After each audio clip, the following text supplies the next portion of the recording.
Pero ang sabi sa Kamara, Sister L, ang remote voting ng Kamara ipinatupad noong panahon ng emergencies katulad ng COVID-19 pandemic at hindi dapat gawing batayan ngayon sa impeachment trial ni Vice President Inday Sara. Sino may sabi niyan?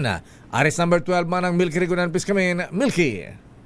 Lakay at Sister L, may mga pagkakataon na ipinatupad noon ng Kamara ang remote voting o pagboto online noong panahon na mayroong emergency, partikular ang COVID-19 pandemic at malalakas na bagyo. Paliwanag ito ni House Deputy Speaker Paulo Ortega de Cis.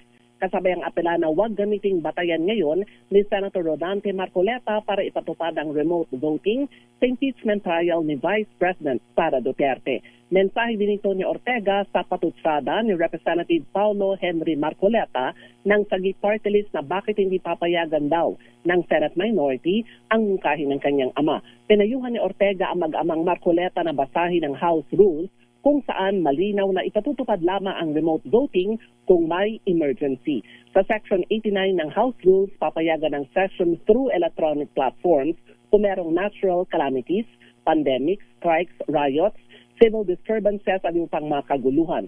Matatandaan na walk-out ang minority group sa Senado para hindi pagbotohan ang panukalang remote voting ni Marcoleta sa impeachment trial ng Vice Presidente. Halata na ito rin ay pagmaniobra dahil posibleng malagasan ng 2 boto ang Senate majority kapag nahuli na sa Senator Ronald Bato de la Rosa at maareso at masampahan ang kasong plunder without bail sa Senator Jinggoy Estrada.